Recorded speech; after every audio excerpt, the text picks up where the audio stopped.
Now it's now he's in his glory. See, you know. You can tell that, can't you? Oh yeah, he smiles all over. See. Well, I get to hear some of the stories Grandpa told me. Guinea pig, you know. That's what they do to you. What'd you do over there? Pardon? What'd you do over there in Siberia? What'd you do over there in Siberia? Try to stay alive and keep from freezing. How cold was it? Well, it all depended where you was and what time of the year. Now the southern part warms up pretty good. Get further north, it gets cold. Now, were you in Vladivostok? Yes. Of course, that wasn't too cold. Although the bay did freeze over solid, you could drive trucks on it. What kind of trucks you have in 1919? Well, little old trucks that had hard rubber tires on. We didn't have hardly any of those. I don't think there was. Well, the companies didn't have any. What company were you with? G Company. 31st Infantry. When? G Company, 31st Infantry? George G, yeah. G. What's your full name? William? William G. Hartman. What's left of me? That's what they call me anyway. Tell me about the boat trip over. What? The boat trip to Russia. Oh, that was very nice. It was the old Thomas. And I think after they dumped us off there, they turned it into a cattle boat. Took us, let's see, we were several days in Honolulu and went straight across. And I think it took us about 28 days out of Honolulu to get there. Very fast trip. Any storms going over? No. You get seasick? No. A lot of boys did, but I didn't have enough sense to be seasick. I was lucky. What kind of living quarters did you have? Living quarters? Yeah. Well, sometimes we were lucky to get into a Russian barracks. Sometimes we were living on the box cars or cattle cars along the Siberian Railroad. Sometimes we tried to live in a tent. It all depended where you were at, how lucky you were. Were you lucky or? I was lucky. Oh yes. How'd the unlucky guys live? Oh, the unlucky guys. I can't say. I don't think they're around much. That's the reason I'm here. I'm lucky. Why were you sent to Siberia? Why? I wish I knew.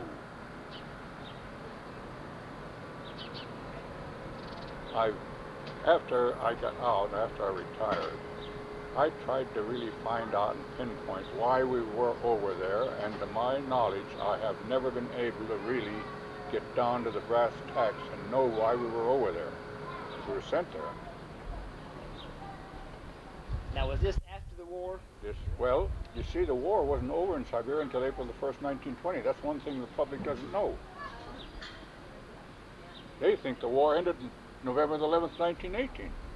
Yes, the armistice was signed. That was all. Who were you fighting over there? No one. No one. No, we were not at war with anyone over there.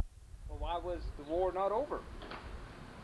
Because there were 7 different armies trying to set up a government in Russia.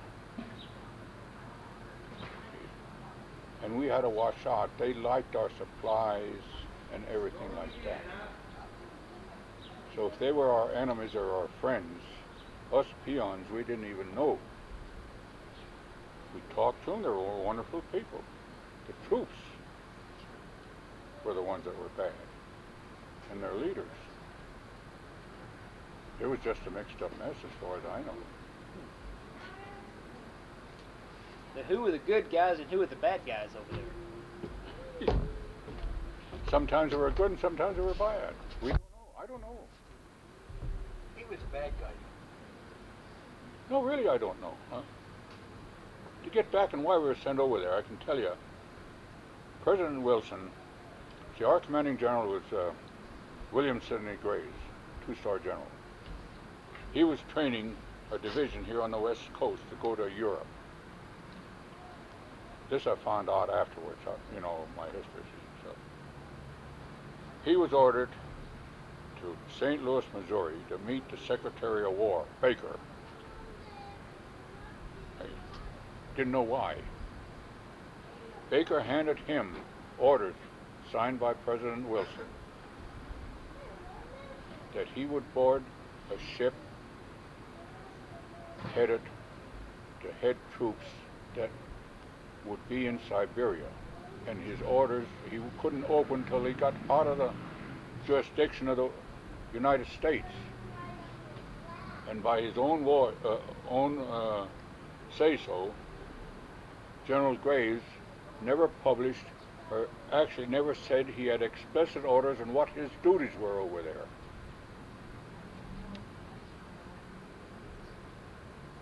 Now he wrote a book, the Memoirs of William Sidney Graves, commanding general, AFS.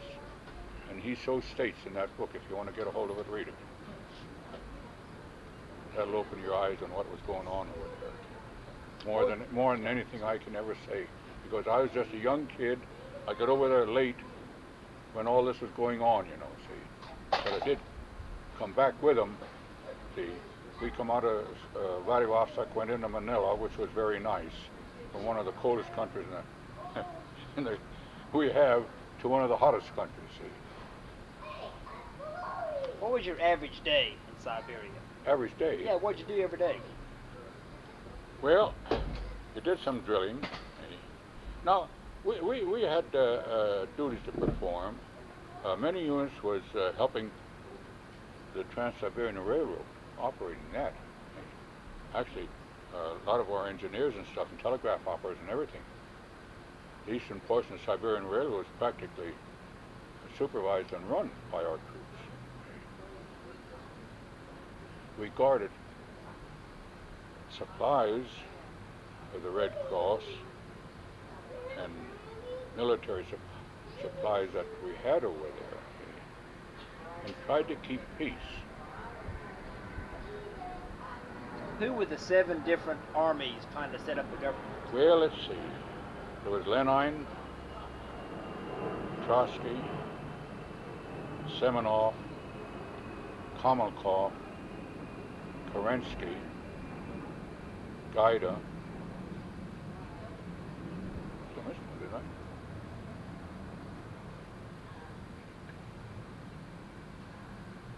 I? Lenin, Trotsky, Kolchak.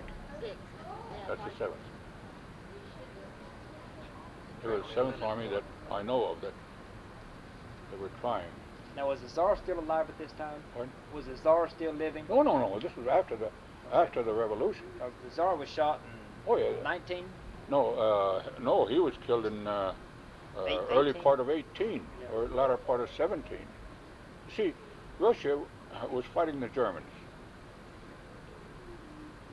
And after they had the revolution, after they killed the Tsar and Russia, what the rulers that was in that part, made peace with the Germans. And a lot of us think, well, we were pushed in there to try and bolster the Russian army on the other front against Germany. Whether this is true or not, I don't know. But got there too late. That might have been the original viewpoint. I don't know. I don't have the least idea. Just what I hear and read about. Were there any Japanese still in that area? The Japanese had more troops than all the rest of us put together. That's true. Because they took over Manchuria because of the Russo-Japanese War. Well, of 19... yeah, I know. And see, we weren't the only troops over there now. The Japanese probably had more troops than the rest of our allies. The English had troops over there. I was stationed close to the Middlesex Regiment that England pulled out of India after being down there, I think, 5 or 8 years, and sent them up into Russia. And did they suffer? Italy had some troops over there. Canada had a little contingent over there. France had some handful of troops over there. So they were all gathered in there, and I don't know just why. I wish somebody would tell me. I don't know.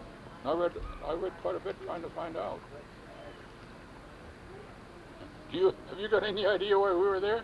No, but I was just thinking, talking, listening to you here, if we had all them people in there, what we were doing there to begin with? I mean, they take guard for the Trans-Siberian Railroad.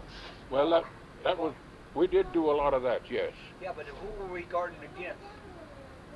These marauding armies that was running over that place.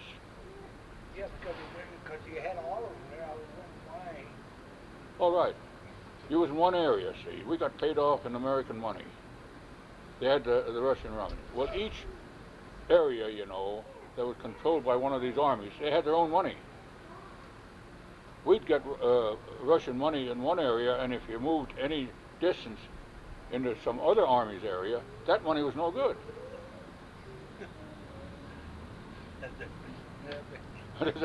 Payday, you didn't go nowhere. Huh? Well, no, you had nowhere to go. But actually, you know, you did get troop movements, you know, from areas around. You didn't stay on the button to go in one place and stay there.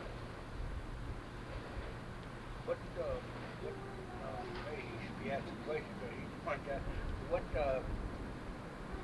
You said your age when you were still a teenager then when you went over there. Yeah. Now, what was your thoughts there when you went over there? Pardon, I can't hear. I didn't hear you. Come closer because you want to talk. Because really, I don't want to say what. My hearing is not too good. What was your thoughts as being a young man, as a teenager, going over there, being so far away from home? I mean, like myself, I thought Omaha, Nebraska was a long way away, but even to Christmas, I mean, now look at you. I tell you, I don't understand. See, those days, you was in the military. You went where they told you to go. You didn't ask any questions, and you did what they told you to do.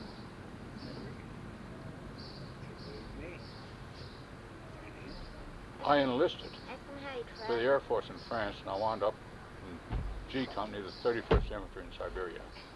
Mr. Pat, this is our commander for this year. This man's putting me on, Pat. Help me out. Yep. How'd you travel over there from place to place? Pardon? How'd you travel from place to place over there? Shoe leather freight. Sometimes some of the railroad cars of some kind, they might load you in there and take you around, see. We didn't have the trucks, we had no airplanes. They were on. Help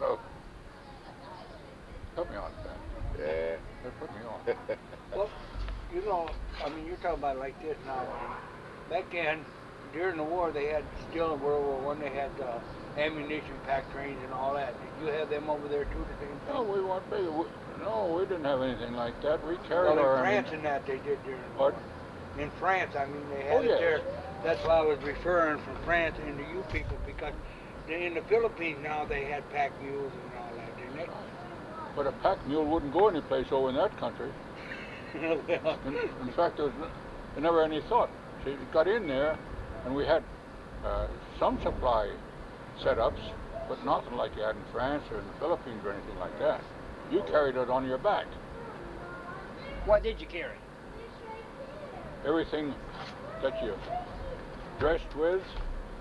We had a belt of ammunition with 100 rounds, 2 bandoliers, 60 rounds each, and at least 5 hand grenades. That was a common ordinary infantry soldier, which I was. Common load. That was your common load. What weapon did you carry? We had the 1903 Springfield. Of course, we had the PAR. We also had the machine guns, certain companies, you know. Yeah, I was in a rifle company. We didn't have any of that. that's when you had machine gun companies. That's right. Yeah, instead of machine guns in a platoon or something. That's right. You still remember your serial number? Pardon? Still remember your weapon serial number? No, I don't. I did for many years, but I had to shoot damn many. A couple weeks ago, I know my serial number, though, not my weapon number. I'm lucky to remember my old serial number. Come on, young. I remember that. Yeah, I do too. Who was your biggest adversary over there? With the Red Russians, the White Russians, or? Well, we didn't know who was red and white or what they were. Bolshevik. You couldn't tell by Bolsheviks, that's looking. what How could you tell one from the other? Or you could didn't. That's what I was trying to tell you. We didn't know. Well, that's like the Irish. You can't, if you don't know the religion, I mean, you don't, you can't tell the difference between them Irish. I mean, they fighting like heck. We didn't have the least idea. Unless some busted loose. You know, some areas it did. You also had over there too. Oh, they don't wear uniforms. The old 3 rifles. All you had was cartridge ball ammunition. That's right. That's all you had. What was the reaction of the Russian people to you? Oh, the people, as far as they were concerned, we got along wonderfully with them. They're good people. In fact, after World War II, I wound up World War II over in Sudetenland. We waited for the Russian army to come over there. They were on the one side of the highway and we were on the other. We got along wonderful even with the Russian troops. I'll do that because there's no reason why you should. I mean, it's not the individual soldiers that fight each other. It's the politics. What's your fondest memory of Siberia? Fondest? Yep. Get the hell out of here. Thank you. That's just about it. Huh? That's just about it. What's that? When I got out of there. Oh, besides that, while you were there. As a young man, did you have a girlfriend up there? Oh, well, you had no trouble with that. No, I think that's what he was getting at. He didn't want to ask me. Is that what you're getting at? No, just your fondest memory. I If it's a girl, Tell then the truth. Tell the truth now. There's too many little You're an old Russians soldier, trying to grab the okay. American Yankees too. Yeah. They were trying to I don't know. I don't know how to even answer that they question. have whiskey over there? We had vodka. Vodka. Good Russian vodka? Or Well- cheap Russian vodka? Oh, when I was over there was 3 types of vodka that I recall. One was a tin vodka. And that was that powerful it would actually run a motorcycle. Take a sip of it and it'd burn your toes. Then they had a vodka that was in a dark bottle and one was in a light bottle. Now one of them was a very good drink. And the other one was really like our white lightning in the States here. Now the Russian people, they would get that tin vodka, which was cheap. And they would mix up a punch with whatever they had and have it warm, steeping on the back of the stove. And they would give you really a good drink out of that. What kind of food did you have? Food? Yeah. Corn willy and hardtack.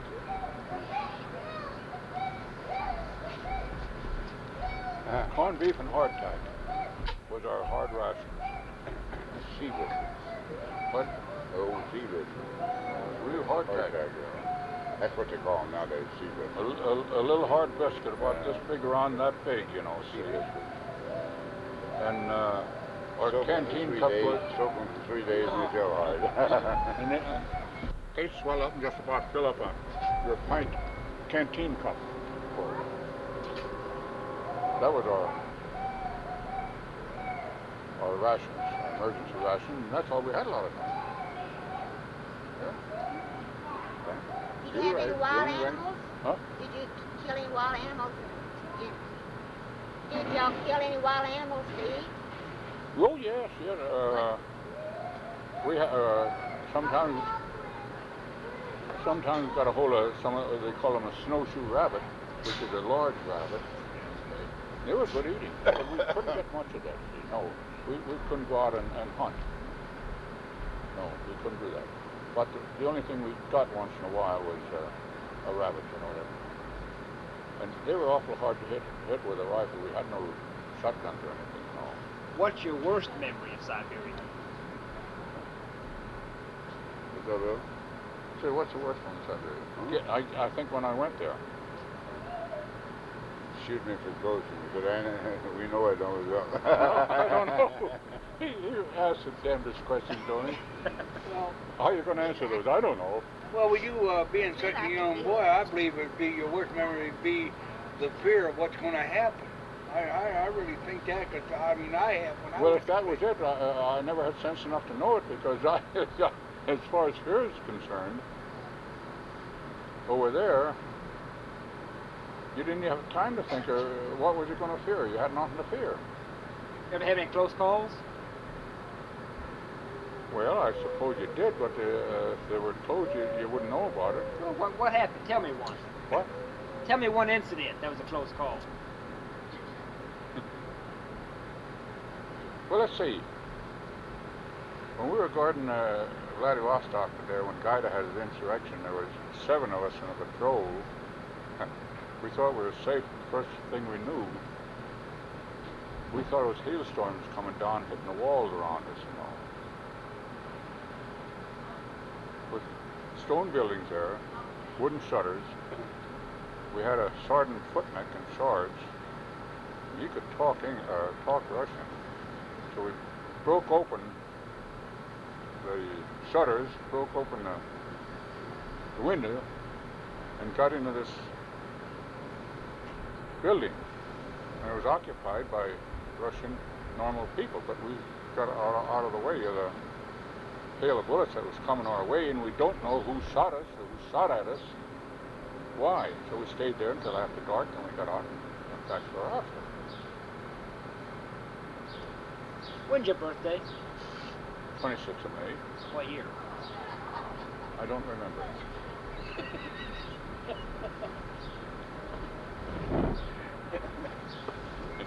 We'll plug our ears, won't we? Yeah, I won't listen. What? May 26th. So you're at least 21. I think so. Oh, okay. See, after 39, I quit having birthdays.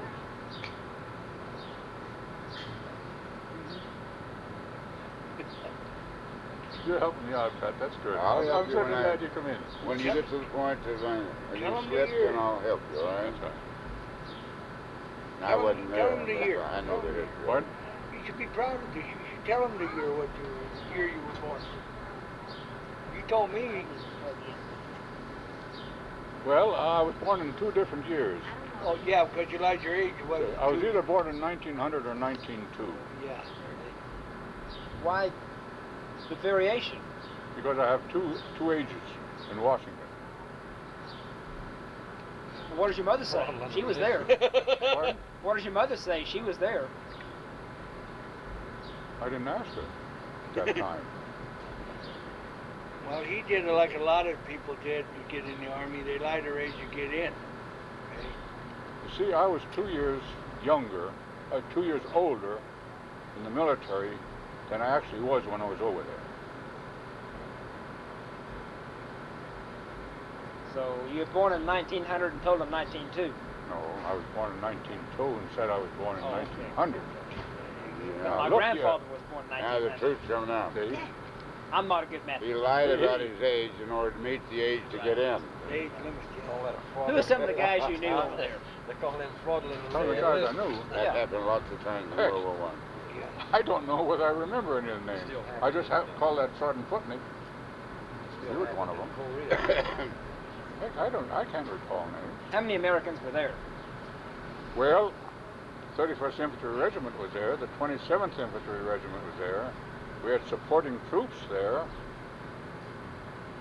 And I don't know what else.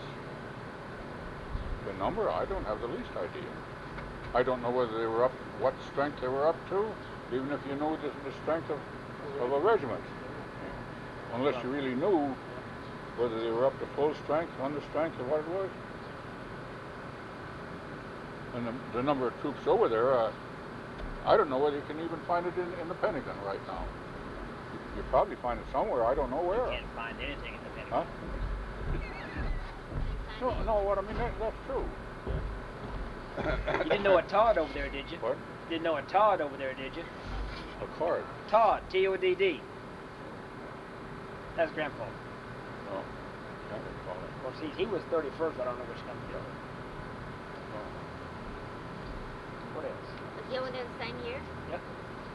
Same year as he was. No, He talks about Vladivostok and Manila. What about Manila? What happened there? Well, first thing I found out, they put us in quarantine camp for 2 weeks. What was it, John? Let's stay away from the women when we got there. No, that was all troops, you know, coming from another country. You know, they put in the quarantine camp right outside of Walled City, and then we marched from there about 9 miles up to Fort William McKinley. That was our base. The old Lanetta. Huh? The old Lanetta. Yeah. That's you mean the Walled City? Right. Yeah. That's right. What kind of uniforms did you have in Siberia? The same uniforms you had in France. The wool uniform? Oh, sure. What about Manila? Same thing. It's awful hot for Manila, isn't it? Well, you had the only it was a material of your uniform made. In Manila, you had khakis. Siberia had woolen. You didn't have no overcoat. You didn't have no muskrat gloves or hats or anything like that, and sheepskin coats. How did you stay warm in Siberia? The best way you could. Which was? If you find a stove or someplace to heat, and if you was lucky enough to be in a barracks, it was fairly comfortable. What kind of barracks did you have? Well, the only barracks we had was the old Russian military barracks. What'd they look like? Well, just about like big old stone walls and iron steps going up and wooden planks for... Were they anything like the ones, the old post out here at Sill? Well, Yes. I don't... something like that. And the stoves now in those barracks was built into the wall. The walls were double walls, see. And the stove, so the heat you put in, see, it took you about 3 days to warm up a building with a hot fire. What'd you burn? In 2 lumps of coal. Coal, if you could get it, wood, anything you got your hands on. We could get coal where I was at in the eastern part there, because we weren't too far from a mining area. See, in the north, right north out of Vladivostok there. Did you have a good time in Vladivostok? Pardon? Did you have a good time in Vladivostok? Oh, a lot of times you did. Sometimes it wasn't good. See. All the, What were the good times? well, the good times was when we had a dance with some of the beautiful Russian women and stuff like that. What kind of music did they play? Music, Yeah. Can I have music for a dance? maybe a harp organ or a mouth organ or what do you call these mouth organs? Harmonica? Harmonica, yes. Didn't need much music What were the bad times? all the time, practically. What was your average day? What time did you get up? Well, you got up.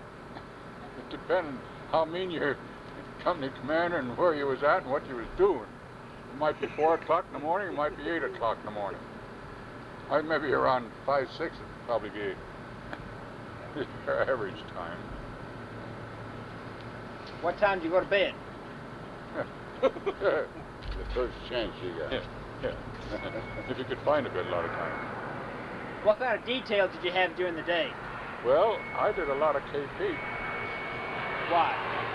because I was on detail.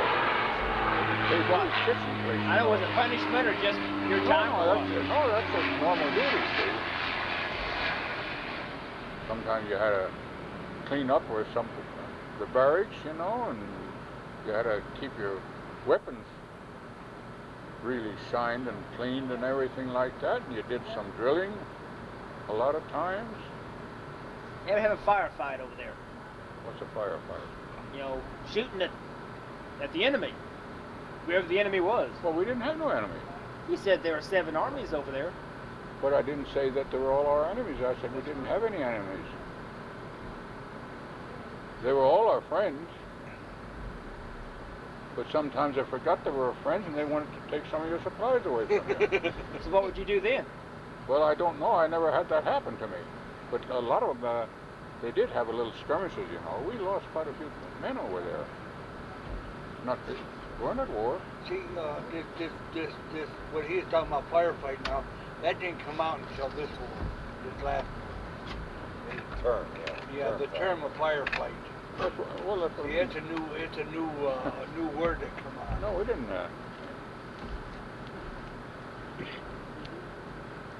I thought he was talking about when our barracks burnt down. Fighting barracks fire, burned down? In Vladivostok. Tell me about that. Well, it just burnt down. We were asleep in it. It was Caught a nighttime. fire and it went, Caught a fire and they went up and we went out. See, that fire. You know what? That fire took for 3 days to heat up the building before it heated it up. Well, Did you know what the caused building, it? the building didn't burn, see, but our bedding, our clothes, and the woodwork we had inside, you know, fixed up and everything burnt. What was it, stone building? Oh yes, solid building. So what'd you do then? Well, Where'd you live? they took us down to the base. That was Vladivostok. Took us down to the base at the bay there, and he opened up some of the warehouses and got blankets and stuff out to keep us warm. Oh, everything burned up. You know, we lost 4 men in there. You did. They were all awake, but they were hit with maybe hand grenades or grass out of shells, you know, because the fire starts, well, that stuff's going to blow up. They were all awake under, you know, we had a national examination, who saw so-and-so and so we missed them. And it was about 3 days later before they could go in, you know, and search the oven. They got what was left, remains. When did you arrive at Vladivostok? Me, I arrived in August of 1919. And when did you leave? 1st of April, 1920. And where'd you go? Oh, I told you, the Philippines. Manila? Yes. Yeah. When did you get back to the States? Well, I was very lucky. I got back to the States, I think in December of 1920. Right before Christmas. You go through San Francisco. Oh, yeah. Were they still cleaning up there? What? The city after the earthquake. Well, the earthquake was in 1915. What are you talking about? Well, I know, but that's only 4 or 5 years.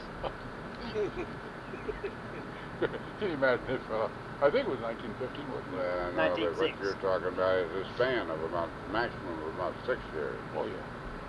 And he's there, when we're talking about 4 or 5 years. Well, there might have been some going on, but not that I know of. What about the boat trip back? Anything happened? Yes. We went north, and we got into a fog bank there, and it blew that foghorn, you know, how often. And I think it was 14 days, that's all we heard. You couldn't see one end of the ship to the other. Woo! Woo! I can see why sailors go crazy, you know. But our ship went north and then come east, you know, see, and then down the coast. And that was a shorter way than to get around, straight around. But that was the darndest thing, that foghorn. In other words, you went up to the Bering Sea and then down. Right? Well, I don't know how far north. Well, I know we went north and hit that terrific fog bank, and then come south, you know. See, just how far north and how far south, I don't know. But that area was now that he's trying to tell you about is what we know it today as the Attu, and they come down the Alaskan Peninsula. that's what I mean. It's not any different now on it No. then than it is now. No, I don't think At that part's time of safe. year, same thing. Same thing. Anything else about Siberia? Pardon? Anything else about Siberia that you can think of? Any specific incidents? Well, yes, sure. You see, they had gas systems there in Vladivostok, bathhouses, and we could rent a room and really get a good hot bath, you know, see, which was private and everything like that. But they had this public baths there, and whole families go in there and have the bath in the same damned old water. Like the Japanese. Men, women, children, everything. What was the difference in price? I don't know. I don't have the least idea. And I don't know what one they paid. Which one did you take? Huh? Which one did you take? Well, you don't think I'd take the The public bath, would you? Oh, yeah. Well, now, if there was some nice redhead girls in there, I might try it. Yeah, at 16, 17 years old, yeah. Now, you live in Washington, D.C. Right. What's your address, if I can ask? 3700 North Capitol Street, Northwest. It's the United States Army and Air Force's home. What's your house? Yeah. You heard me, didn't you? I'm the one that's hard of hearing, not you.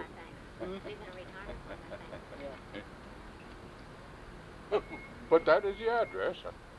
3700 North Capitol Street, Northwest.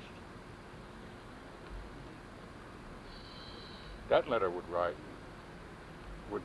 reach me. Oh, what's your zip code? 20317. We have our own zip.